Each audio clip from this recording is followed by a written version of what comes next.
Pagi-pagi selamat hari Minggu disambut dengan market yang gokil ya. Nah, ini sinyal yang beberapa hari yang lalu ya, kemudian baru tereksekusi tadi pagi ya. Nah, gila, ini gokil parah sih ya. Nah, ini sinyalnya udah cuan ya gitu ya. Nah, udah cuan, udah ngelong semua. Nah, ini ngelong juga. Nah, ini juga ngelong lumayan. Dan tiba-tiba pas kita saksikan guys, syukurnya udah TP. Kenapa? Karena udah TP 2 gitu. Kalian bisa lihat.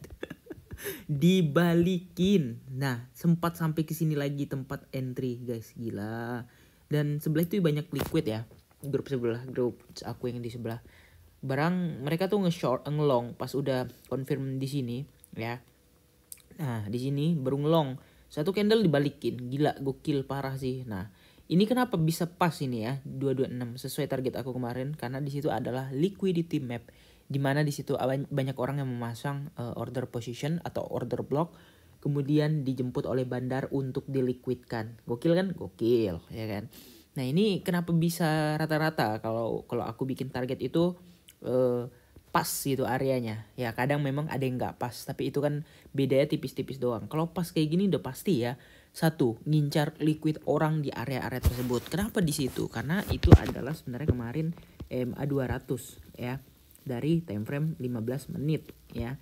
Nah, di sini kemarin aku gambar dan ternyata benar-benar disenggol ya.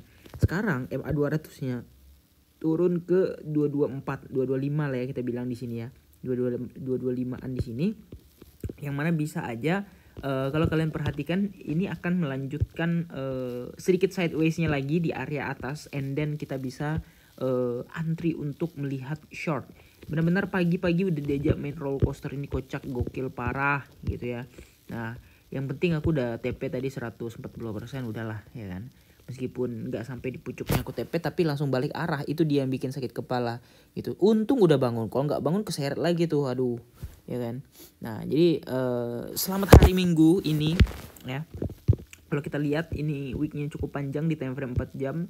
That's mean rejection week yang mana sulit banget untuk menembus kalau kita perhatikan. Ya, jadi nextnya kemana? Kalau aku lihat RSI-nya jujur masih di bawah banget. Itu baru di level 37 yang baru, artinya baru naik 7 di time frame 4 jamnya. Yang mana ya bisa aja dia naik lagi dikit atau nanti kita pasang target lagi di sini. Ya, 229 apakah sampai atau enggak? Kayaknya sih enggak ya. Soalnya di situ ada MA 200 time frame 4 jam, dia harus nge-retest di situ.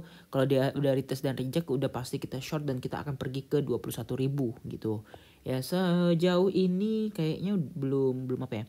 Belum ada yang terlalu signifikan pergerakannya, dan ya lebih baik ya kayak tadi aku bilang. Kita harus waspada aja dulu melihat pergerakan. Kalau yang pagi-pagi dikocok gini kan udah apa ya, udah biasa ya. Tapi jarang banget tuh sebenarnya kocokannya tuh pagi yang kayak gini. Biasanya tuh kocokannya kalau kita tuh ya kalau nggak malam jam 7 jam 8 jam 2 subuh gitu ya. Soalnya di situ biasanya CPI terus The Fed, kemudian data-data jam 20.30 ya, setengah 9 malam biasanya itu kayak gitu. Cuman ini kaget aja pagi-pagi, ini ada apa gitu ya. Soalnya di bule kalau kita tadi jam 9, di bule itu kurang 7 jam 2 subuh gitu. Ya, apakah ada apa-apa di jam 2 subuh gitu misalnya bule. Tapi kalau Asia ya mungkin kurang 3 jam, jam 7 pagi, jam 6 gitu ya. Pagi sekali tuh jarang banget ada volatilitas biasanya gitu ya.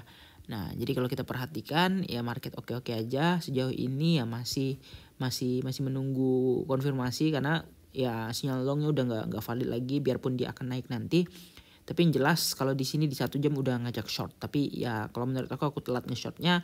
Harusnya dari sini tadi udah open, ada antri short gitu ya. Tapi nggak kena, tapi it's okay lah. Ya, longnya dapat, kita akan lihat nextnya kemana. Oke, kira-kira gitu aja. Jangan lupa untuk like dan subscribe. See you in the next video.